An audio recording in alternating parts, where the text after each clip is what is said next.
Bapa di surga, Tuhan Yesus Kristus yang sungguh baik. Engkau Tuhan telah menyelamatkan kami dari bencana banjir bandang tsunami kedua di Tamiang. Tuhan Yesus, Engkau senantiasa Tuhan menjaga melindungi kami dari anak-anak kami yang terkecil sampai kami orang tua. Kami taruhan nyawa ya Tuhan di ketinggian air 10 meter sampai 12 meter Tuhan. Kami tidak dapat berbuat apa-apa, tapi karena kuasa keajaiban-Mu ya Tuhan Yesus, Engkau menolong kami. Selamat kami Tuhan dari banjir bandang setinggi air yang sungguh dahsyat luar biasa. Tapi karena kasih dan pertolongan-Mu Tuhan, suruh kami Tuhan sebagai yang meyakini Engkau Tuhan Juru Selamat kami yang hidup. Engkau Tuhan selamatkan kami dengan di dalam baptisan yang Kau berikan kepada kami Tuhan. Seluruh masyarakat Aceh kami yang Tuhan bersatu pada Tuhan, supaya Tuhan menyadari diri masing-masing Tuhan, supaya kami yang berbeda suku dan agama Tuhan bersatu padu bergandengan tangan Tuhan. Seluruh para dermawan Tuhan yang menolong kami di Aceh Tamiang, para donatur seluruhnya Kau berkati Tuhan, berikan kesehatan yang luar biasa. Bila mereka dalam keadaan sakit, angkat penyakit mereka ya Tuhan. Berikan berkat-berkat kesehatan dan berkat rezeki yang luar biasa Tuhan. Kami terbantu sungguh luar biasa Tuhan Yesus. Engkau pakai mereka untuk menolong kami. Terbentuklah ya Tuhan My Home Aceh Tamiang, sungguh luar biasa. Ini semua mujizat daripada Engkau Tuhan. Engkau berkatilah di seluruh Indonesia, grup My Home Indonesia Tuhan. Pakai mereka Tuhan, pakai mereka untuk semua umat-umat Tuhan Yesus dimanapun berada Tuhan Yesus. Kami Tuhan bermohon Tuhan kepadamu, air mata kami Tuhan ditaruhan nyawa kami Tuhan. Engkau berkati kami, ternyata kami masih bertemu dengan yang mengasihi kami, tulus menolong dan membantu kami Tuhan Yesus.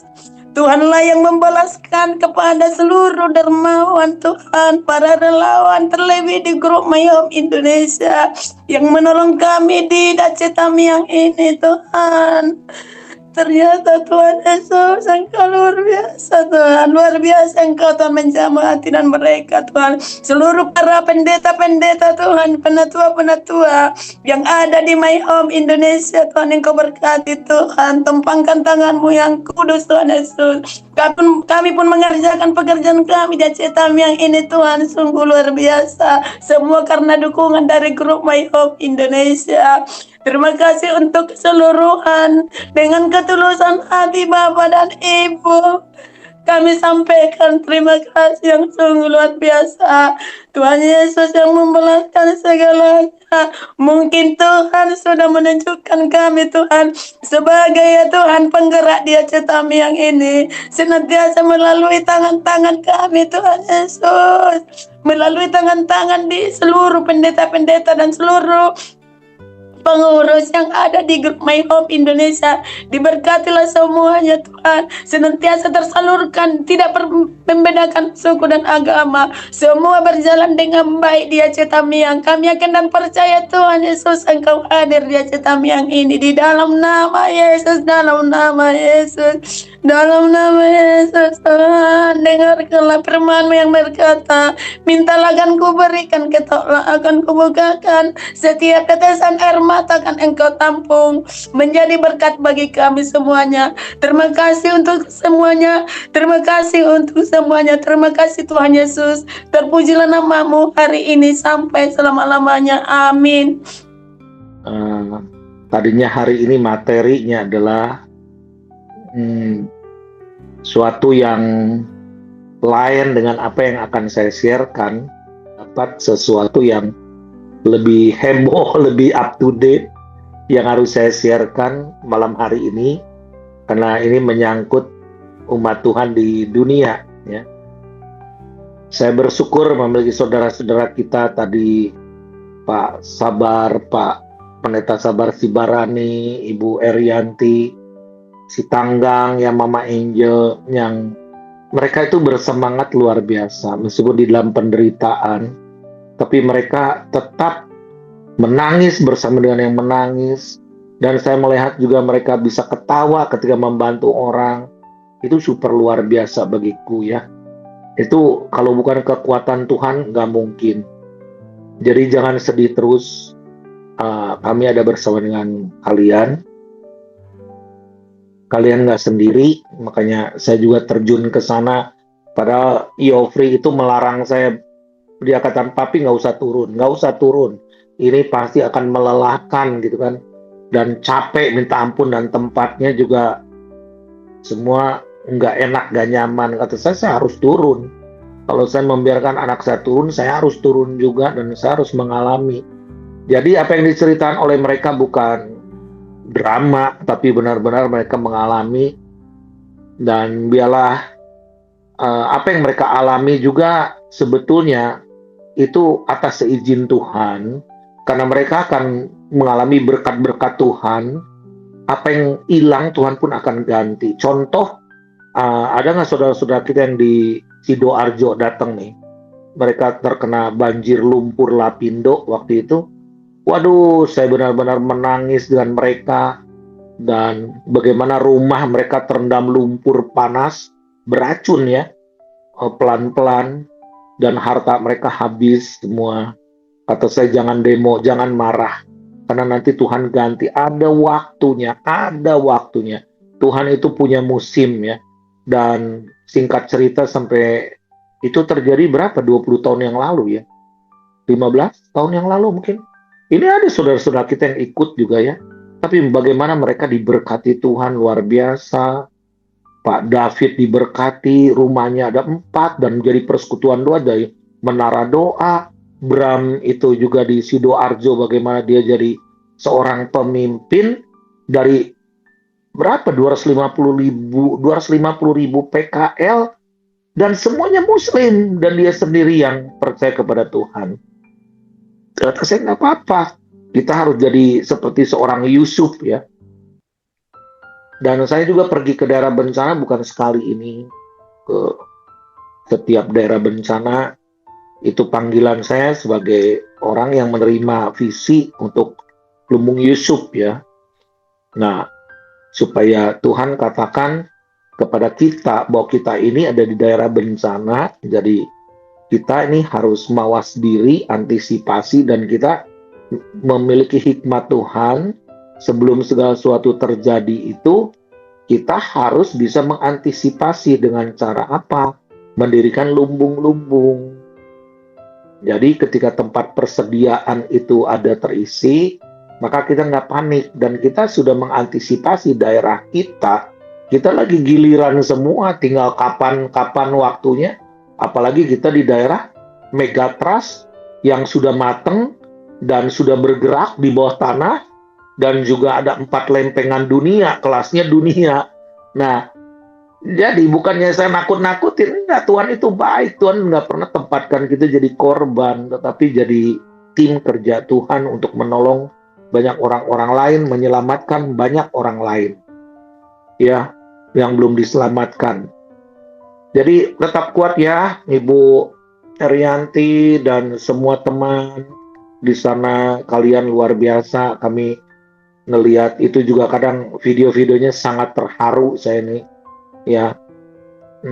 Bukan menyesali diri terus, tapi benar-benar kalian jadi berkat. Juga Pak Sabar dengan tim di My Home Tapanuli Tengah ya, Tapeng ini, yang benar-benar mereka memiliki kerendahan hati yang luar biasa. Nah, saya mau sharekan sesuatu bahwa hari ini saya seperti mempunyai satu pengalaman dengan Tuhan yang nggak biasa-biasa. Sementara cuaca juga memang sekarang lagi musim hujan ya, kita harus hadapi hal ini. Namun ini sepertinya ada satu situasi kekelaman yang sedang terjadi, sehingga tadi pagi ketika saya jalan pagi, kurang lebih bisa mungkin 4-5 kilo, 6 kilometer gitu. Nah, di sepanjang perjalanan kok rasanya Tuhan memberikan satu alarm dalam hidup saya. Alarm apa gitu ya? Ada sesuatu, saya melihat kota, saya ada di Singapura ya, akan bertemu dengan Pak Pastor George Anadorai yang memiliki hati yang luar biasa yang kita akan undang untuk berdoa bagi Yerusalem karena kita ada My Home Jerusalem. Nah, namun ketika tadi pagi saya berdoa, ini ada something yang saya rasakan nggak biasa-biasa. Skalanya juga nggak biasa-biasa. Jadi ini seperti warning sign. Warning sign yaitu tanda emergency, alarm. Nah, saya pikir saya nggak ngerti lah apa maksudnya. Namun ketika saya masuk ke hotel, itu alarm bunyi di hotel. Wah, kalau di hotel alarm bunyi berarti ini ada kebakaran gitu kan. Jadi saya keluar kamar, ini ada apa? Iya, ini lagi diperbaiki. Maksudnya ada apa? Karena jarang terjadi. Itu 1 jam lebih alarm bunyi. Nah, mungkin ada kerusakan, atau memang ada kebakaran karena begitu seriusnya gitu kan. Tetapi itu merupakan satu tanda bahwa Tuhan itu sedang memberikan satu alarm buat kita semua. Nah, begitu tenang, saya dapat berita-berita. Beritanya yang sungguh luar biasa, yang sering saya khotbahkan sebelumnya, bahwa ini genderang perang sudah dibunyikan. Nah, pesawat-pesawat akan di-cancel, dan Arab Saudi sekarang mengosongkan udaranya karena untuk mencegah rudal-rudal atau senjata-senjata yang dilancarkan dari Iran atau dari Israel yang nge-cross ke Saudi. Wah, kata saya, ini serius Bapak Ibu sekalian. Lalu tadi saya bercakap-cakap juga dengan Ibu Nina yang dari Belanda, saya bercakap-cakap dengan beberapa orang lagi bahwa di negara-negara lain mereka sudah mempersiapkan peperangan termasuk Singapura. Loh, sedangkan kita kan lagi riweuh masalah nih, urusan kita sendiri. Bahkan di beberapa negara mereka sudah antisipasi untuk membuat kotak-kotak siaga supaya kalau ada apa-apa itu mereka menaruh barang berharga di satu kotak dengan makanan-makanan yang awet, tahan lama, dan juga barang berharga di situ. Karena jadi kalau ditaruh di bank, kalau banknya hancur bagaimana? Saya pernah pergi waktu itu menolong korban gempa bumi yang ada di Turki. Itu kan ngeri sekali di Turki itu berapa?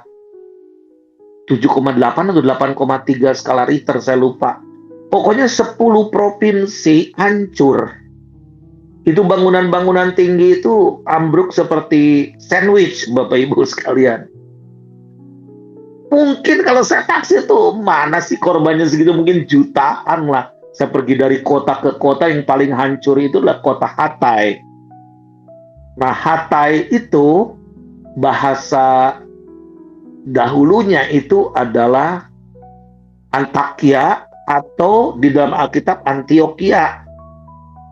Antioquia itu di dalam kitab Kisah Rasul disebutkan bahwa pengikut Kristus pertama kali disebut orang-orang Kristen. Nah, jadi saya melihat itu kan kota Kristen pertama kali. Tapi kenapa paling hancur? Waktu itu cuaca masih dingin. Jadi saya pergi ke sana sendirian. Yang kedua kali saya bawa Regina, bawa Pak Yoel, bawa siapa lagi yang lain. Dan saya hanya bertanya kepada Tuhan, Tuhan, Kau mengirim saya ke sini untuk apa? Kalau menolong kagak mungkin bisa menolong semua. Bahkan mereka itu curiga ke saya, mau sifatnya bermusuhan, pakai batu, mau lempar saya dengan batu karena saya dianggap orang Kristen gitu kan. Are you Christian? No, no, no, go, go. Kalau mereka nggak suka dengan orang Kristen, saya kata, no, we are Ibrahim, Habibi, kata saya. We are brother, love you so much. Nah, gitu, dengan komunikasi yang begitu, karena mereka nggak bisa bahasa Inggris, gitu mereka nyebut Habibi. Oh, you are Habibi to the loved one, yang dikasihi. Terus juga Ibrahim. Oh, Ibrahim, Indonesia. I come from Indonesia. Jadi mulai bersengkrama, kita saya diantar ke rumahnya yang udah tinggal puing-puing, dan puing-puing itu ternyata rumah itu 2000 tahunan, Bapak Ibu sekalian, dan banyak di bata-batanya itu masih ada tanda-tanda bintang Daud. Kata saya, wah, no, saya bukan orang Yahudi, kata saya. Dia jelasin dengan setengah mati, dia jelasin, baru saya ngerti bahwa kekristenan dulu tuh nggak pakai tanda salib. Kalau salib itu sama dengan perang salib, ya, musuh gitu. Tetapi orang Kristen pertama kali datang ke situ itu pakai bintang Daud, karena orang-orang Yahudi. Nah, jadi bangunan yang udah 2000-an tahun lebih hancur dan rata dengan tanah. Bahkan yang paling menarik di Hatay itu ada satu jam yang di tengah kota, dan jam itu mati ketika gempa itu terjadi. Jam berapa ya? 6:20 atau gitu, pagi hari. Dan Tuhan bicara, perhatikan waktuku. Bahwa hal-hal ini bisa terjadi dimanapun. Akan terjadi lebih intens. Kenapa?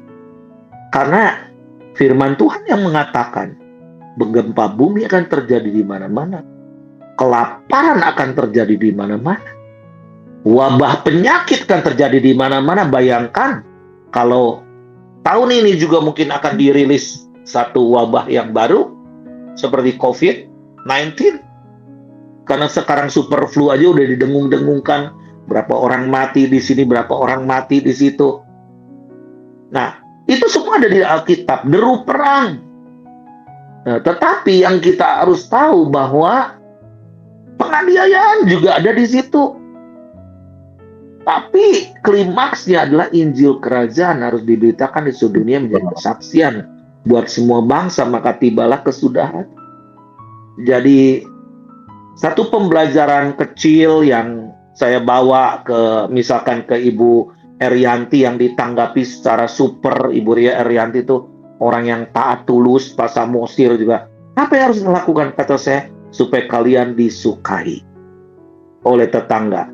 Karena kegerakan My Home itu adalah judulnya, temanya, adopsi lingkungan bersahabat dengan tetangga. Enggak tetangga Kristen doang. Di antara orang Kristen jangan ribut melulu, tapi kita harus jadi kesaksian dan jadi berkat buat banyak orang. Dan ini sekarang sedang terjadi. Biarkan garam dan terang itu nggak promosi, ya, tetapi dipromosikan oleh Tuhan. Bahwa Tuhan Yesus mengatakan, kamulah garam, kamulah terang itu. Dan garam dan terang itu ternyata dimanapun, mungkin kalau di Aceh Tamiang, Tapteng itu nggak terlalu signifikan, tapi kalau di daerah-daerah yang terisolir, atau daerah yang kena tsunami, daerah yang kena gempa bumi hebat gitu ya, yang dibutuhkan hanya dua sebetulnya yang mereka membuat tahan hidup. Yang pertama adalah terang, energi. Yang kedua adalah garam. Tanpa garam kita akan mati semua. Nah, mengenai terang, kita harus mempersiapkan diri untuk suatu momen yang dimana akan terjadi blackout. Apa itu blackout? Total gelap 3 hari. 72 jam. Nah, di Eropa mungkin karena di kita udah negara panik, lagi banyak kesusahan, ini dan itu, lagi urusan BGM dan sebagainya. Tetapi kalau di Eropa, mereka sudah diberikan warning ke rumah-rumah untuk mereka bisa bertahan selama 72 jam minimal. Mereka harus mempersiapkan kotak-kotak, misalkan P3K, ada di situ ada makanan-makanan yang bisa menunjang 72 hari bisa hidup, bahkan juga bagaimana lilin, mereka sih mempersiapkan diesel yang kecil untuk bisa memberikan terang ya.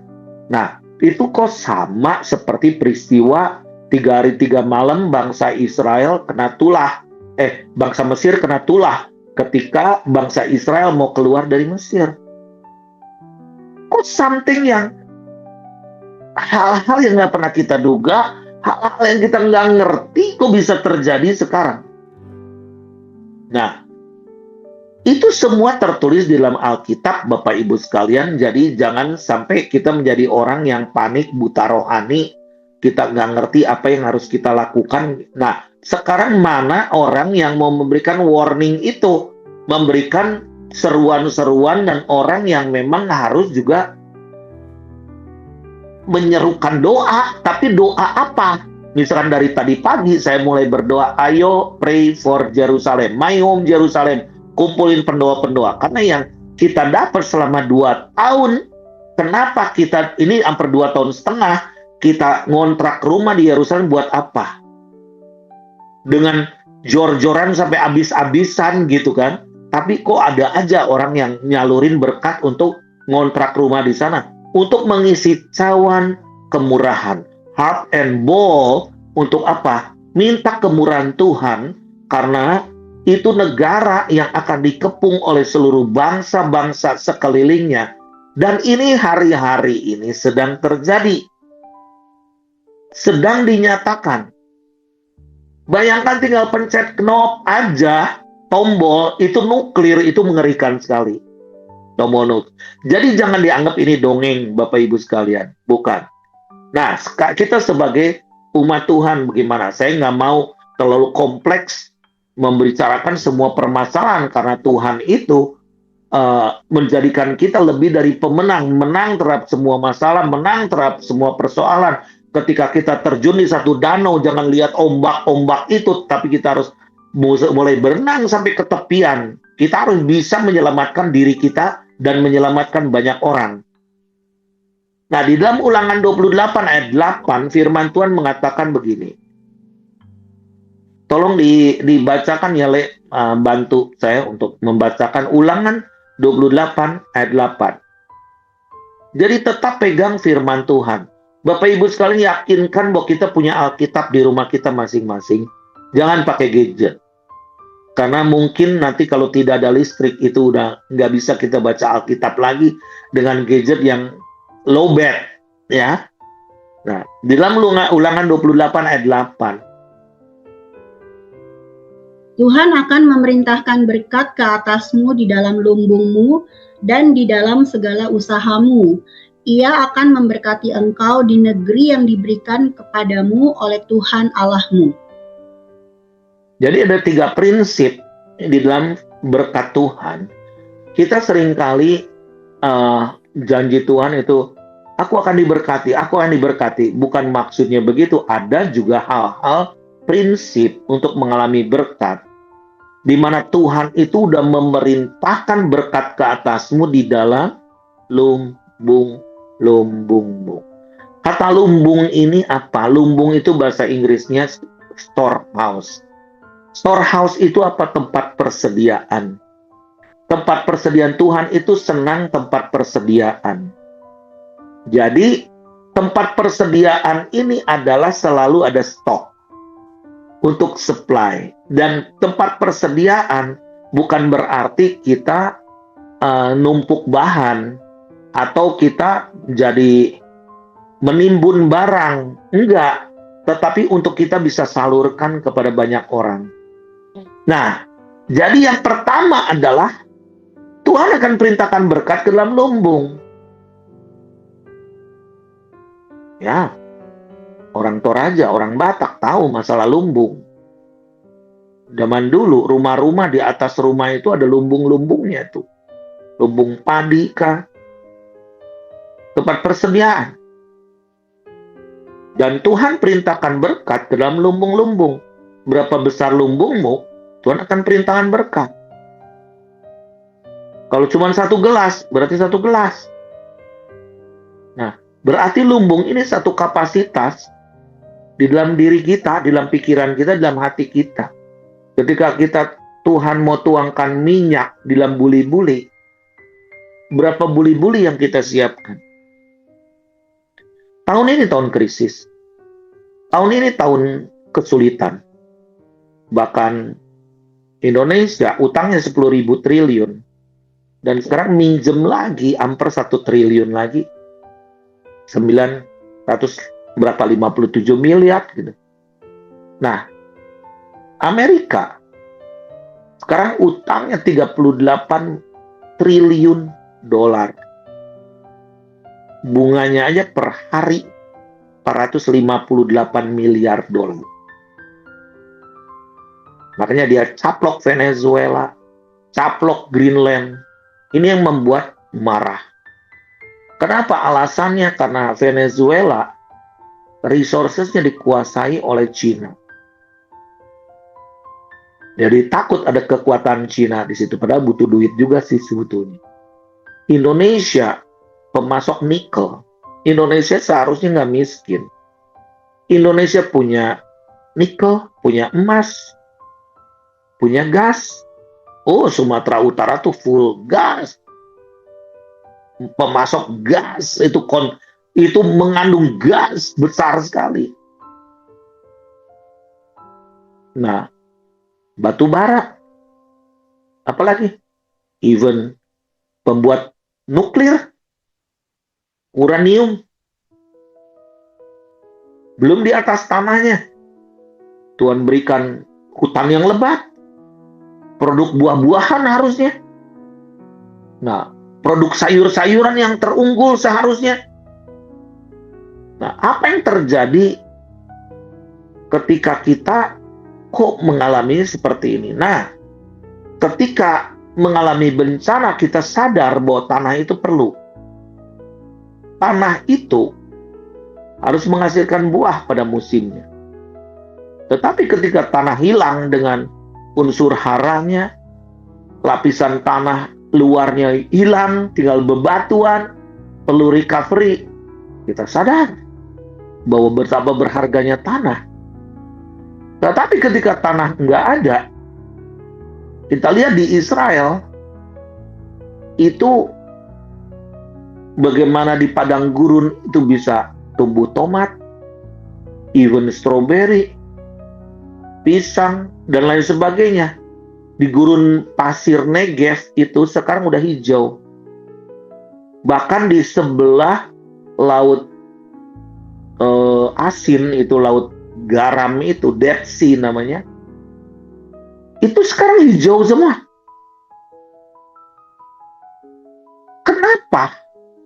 Kok bisa mengalami berkat Tuhan? Yang pertama karena janji Tuhan. Yang kedua, mereka memiliki satu sistem ekonomi yang di dalam firman Tuhan yang namanya kibbutz, komunitas. Di mana kibbutz itu mereka akan saling berbagi sehingga tidak ada kelaparan di antara mereka. Jadi kalau yang satu gaji 150 juta, yang satu gaji 15 juta, mereka harus setor semua dan mereka akan dapat 15 juta semua. Dan nggak ada yang marah. Tapi anak-anak mereka harus sekolah, harus ada kesejahteraan. Di mana prinsip ini mereka dapatkan? Karena prinsip lumbung, kebersamaan, persediaan, itu prinsip firman Tuhan. Dan di dalam segala usahamu, Ia akan memberkati engkau di negeri yang diberikan kepadamu oleh Tuhan Allahmu.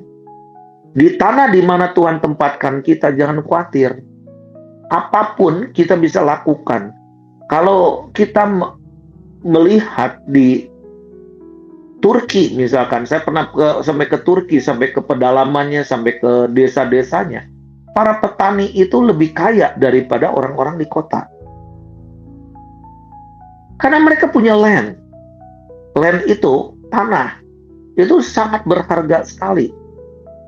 Di mana janji Tuhan kepada orang yang ada yang memiliki bumi itu akan diberkati oleh Tuhan.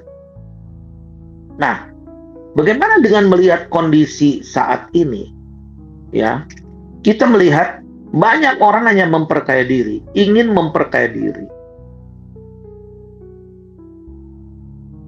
Puji Tuhan, pemerintah sekarang ada membuat program dengan MBG dan memberi makan bergizi. Fine. Itu sebetulnya harus dilakukan oleh Yusuf seharusnya, bukan oleh Firaun nih kan. Nah, bagaimana orang-orang yang melaksanakan ini jangan kemaruk karena pengen ingin kaya, tetapi sesungguhnya sedang diajarkan untuk memberi makan kepada masyarakat. Nah, apakah Tuhan tidak akan memberkati kita dengan cara demikian? Kita kadang melihat diri kita, mengukur diri kita sudah banyak doa, kita suci, kita kudus, banyak beribadah. Tetapi apakah aliran kehidupan itu menyalur dari kehidupan kita kepada banyak orang? Gerakan My Home adalah dampak. Bukan sorga terbuka terus, tapi dampaknya bagaimana. Kita dilihat orang, apakah kita dibutuhkan. Kalau ada gereja di situ, apa sekelilingnya berkata, we need you so much.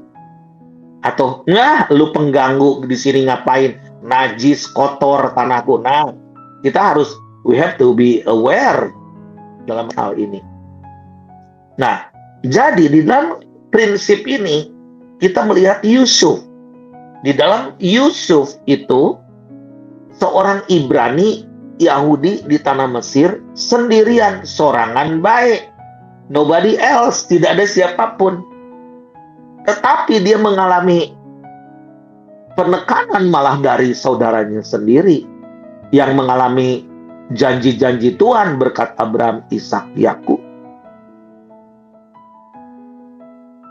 Nah, udah Yakub, masalah lah anak-anaknya. Yakub itu Israel. Dinamakan Israel.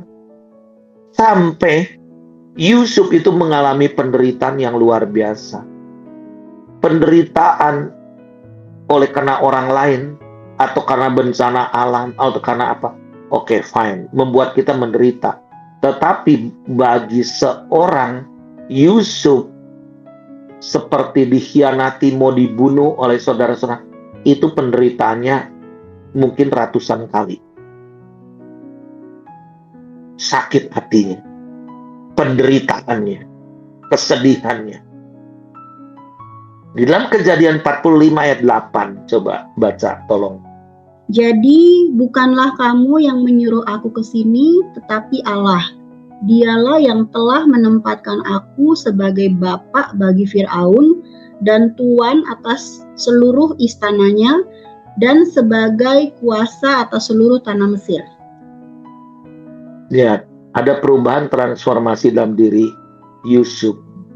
Padahal Yusuf udah jadi wakil tangan kanan Perdana Menteri daripada Firaun. Tapi kok dia diam juga. Sampai saudara-saudaranya nyari makanan ke Mesir. Katanya bangsa yang diberkati Tuhan, tapi kok nyari makanannya ke Mesir. Ternyata Mesir lebih diberkati. Oke, nggak jadi masalah. Karena Tuhan juga memberkati bangsa-bangsa lain. Bahkan hari-hari ini dikatakan ini adalah gerakan namanya Yesaya 19, di mana Mesir yang jadi yang pertama, yang kedua Asyur, yang ketiga adalah Israel. Yesaya 19 mulai 21 sampai 25. Kita nggak usah baca itu. Nah, Yusuf itu sorangan baik, sendirian, alone di Mesir. Karena dibuang, jadi budak. Tetapi ketika saudara-saudaranya datang, ketakutanlah bahwa Yusuf masih hidup. Dan dia mengatakan, bukan karena kamu mengirim, padahal ngebuang kan, sebenarnya dibuang. Tapi dia yang menempatkan aku sebagai bapa bagi Firaun. Firaun mungkin umur 70-an, dia baru umur 30-an. Maksudnya bapak nih gimana? Hati bapak itu bukan karena kita pria. Ini father ini adalah hati bapak di sorga yang mau mengorbankan anaknya, Yesus Kristus.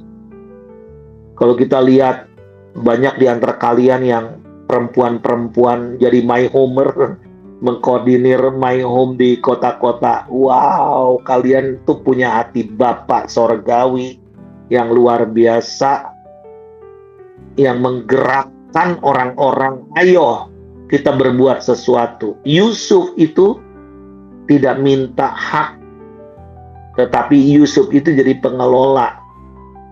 Dia katakan dia yang menempatkan aku sebagai bapak bagi Firaun.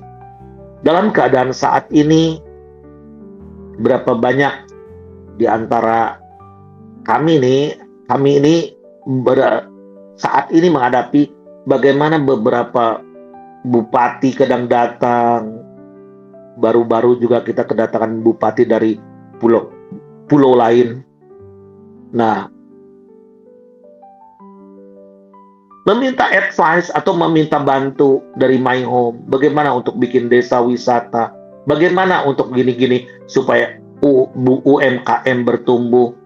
Waduh, serasa kalau sebagai manusia ini saya nih kayak konsultan, mau dibayar berapa sejam sih gitu kan, saya dengan teman-teman. Tetapi kita nih nggak hitung-hitungan, kita berbagi pengalaman, pengetahuan dengan mereka, dan sampai kita nih mengatakan, what can I do? What can we do?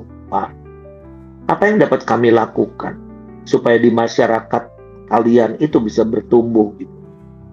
Nah, dari mana hikmat ini? Hikmat ini hanya hikmat Tuhan, nggak bisa dibeli. Hikmat Tuhan bisa didapatkan ketika kita mengosongkan diri sendiri, membuang rasa ego, kepahitan, kebencian, melupakan semua penderitaan apa, tetapi Tuhan yang menempatkan kita. Nah, Tuhan di sini Bapa sebagai Firaun dan Tuhan atas seluruh istananya. Maksudnya apa? Tuhan akan berikan otoritas dan kuasa atas seluruh tanah Mesir. Jadi kuasa dan penguasaan, jadi diberikan hak gitu kan. Nah, jadi bersiap-siap dalam ke depan kita akan mengalami satu level up dari Tuhan, bahwa saya mengatakan juga waktu di mana ya, kalau nggak salah di Sibolga ya, ketika doa sekota, kita para hamba Tuhan jangan jadi tokoh agama doang, harus jadi tokoh masyarakat, di mana masyarakat melihat kita menjadi panutan. Kita ini menolong orang tanpa pamrih.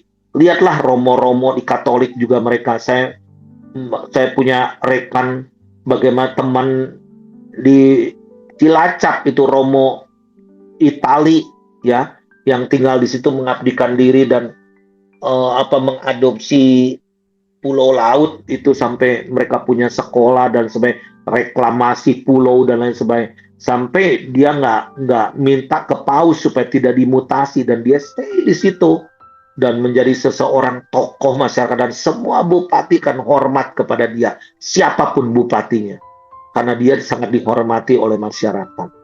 Kenapa? Bukan romonya, bukan pendetanya, tetapi dampak yang kita lakukan. Lalu, jadi apa yang sebetulnya kalau kita lihat, pelajari dari Yusuf ini, kita ini harus jadi negara Yusuf. Tanah kita nggak kurang subur. Tanah kita diberkati. Lautannya juga banyak ikannya. Seharusnya tidak ada yang kelaparan. Tidak akan ada kemiskinan. Apapun yang terjadi, kita bawa pancingan, bawa jala aja kita bisa hidup kok gitu ya. Nah, jadi kita harus punya tujuan dimanapun kita ditempatkan, menyelamatkan Mesir. Yusuf itu menyelamatkan Mesir. Siapa Mesir? Mesir itu bukan, Mesir ini boleh dibilang musuhnya Israel lah, yang memperbudak. Dan Mesir itu tanah ini dipenuhi oleh dukun-dukun, dipenuhi oleh penyembahan berhala. Tetapi bagaimana Yusuf itu bisa menyelamatkan Mesir dan bangsa lain melalui Mesir dari satu kelaparan hebat? Waduh, ini kegedean nggak visinya nih gitu kan? Nah, kenapa kita ada lumbung Yusuf di Indonesia? Memang yang sulit adalah ditemukan Yusuf-Yusufnya.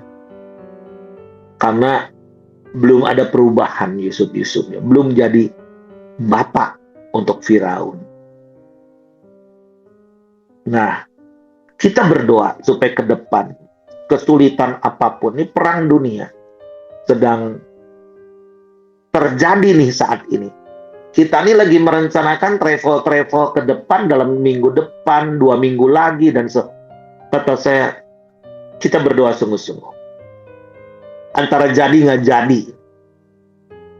Jangan-jangan ini sekali letusan. Kita kan ngalami ketika tanggal 28 Oktober 2023 yang lalu, Israel tertutup ketika Hamas menyerang Israel, jalur Gaza. Tetapi kenapa dalam situasi seperti itu Tuhan tetap menolong, Tuhan memberikan waktu, kesempatan buat kita. Bahkan saya pribadi dengan teman-teman itu bisa membentuk My Home Jerusalem. Bahkan saya pergi ke jalur Gaza 5 kali dalam 1 tahun, 2024 yang lalu. Bahaya. Kata saya super bahaya, tapi aman. Aman, lebih aman daripada Jakarta, kata saya.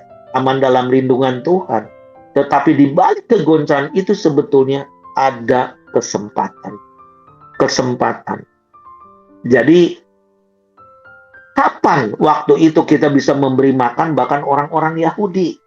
Orang Yahudi itu nggak mau diberi makan sama kita. Kita dianggap bangsa najis, makanan kita juga haram, nggak kosher. Tetapi justru ketika penderitaan itu mereka alami, kita datang, mereka katakan, mereka memeluk kita dan katakan, thank you so much Pastor and Indonesia, thank you, appreciate, memberikan apresiasi. Bahkan dulu menjamah kita aja nggak mau, tetapi sekarang rabi-rabi aja suruh saya tinggal di rumahnya gitu kan. Nah, ini ada sesuatu yang besar sedang terjadi, Bapak Ibu sekalian. Tuhan nggak tempatkan kita untuk menjadi korban lagi. Enggak. Yang kedua, apa? Daripada yang Yusuf lakukan, bisa lakukan seperti itu. Karena dia itu punya visi harus menjaga keturunan perjanjian yang diberkati Tuhan. Berkat Abraham, Ishak, Yakub. Nah, keterusannya gimana nih? Si Ucup, Yehuda, dan sebagainya. Kalau enggak, Yusuf waktu itu menjembatani hal ini, maka Yakub pun jadi orang tua yang dingin hatinya itu, matinya juga melongo dan menyesali diri. Tetapi di ending bahkan Yakub dibawa ke Mesir, bahkan matinya pun ditangisi oleh orang-orang Mesir selama 70 hari. Itu sama dengan Firaun. Seorang Firaun ditangisi oleh rakyat Mesir 70 hari kalau mati, wafat. Siapakah Yusuf? Siapakah Yakub? Israel, orang Yahudi. Kenapa orang Mesir harus menangisi? Ini favor namanya. Ya, ini anugerah dari Tuhan. Jadi, kita nggak ngerti, kita dipanggil Tuhannya seperti apa, tetapi yakin bahwa kita ini akan mengalami kemuliaan. Amin. Kemuliaan daripada Tuhan. Menjaga keturunan perjanjian. Yang ketiga, Yusuf harus menjadi contoh integritas dan iman seseorang ditunjukkan kepada banyak orang. Gak perlu jadi mayoritas. Meskipun kita minoritas, kita tetap punya iman yang bisa mengalahkan dunia. Amin. Dan itu kata firman Tuhan, iman kita mengalahkan dunia. Yang keempat, melalui penderitaan apapun, ya, tetap kita menjadi berkat. Karena kita sudah ditentukan oleh Tuhan, kita diberkati untuk menjadi berkat. Saya berdoa apapun yang kalian lakukan, khususnya di daerah-daerah bencana, juga di Lumajang ya, apapun yang kalian tanam, Tuhan akan buat berhasil. Apapun yang kalian lakukan dalam segala usahamu, Tuhan akan memberkati di negeri yang diberikan kepadamu. Ya, kiranya Tuhan memberkati kita semua. Tolong nanti yang berdoa untuk saya, untuk firman Tuhan, berdoa juga untuk situasi di Yerusalem, di Israel, Middle East. Mereka sedang mengalami ketakutan malam ini. Mereka nggak akan tidur nyenyak seperti kita. Kalau di Aceh Tamiang atau di Tapanuli atau di di Sumatera Utara, kalau ada hujan dikit mereka khawatir, bangun lagi. Kalau di Israel mereka sekarang nggak boleh tidur nyenyak, karena satu saat alarm berbunyi mereka harus move ke bunker. Nah, jadi ini memang situasi sedang peperangan rohani seperti ini. Ya, doa supaya shalom Tuhan tetap ada pada kita, dan mereka, anak-anak Tuhan, tetap dilindungi. Ya, kiranya Tuhan memberkati kita semua. Shalom.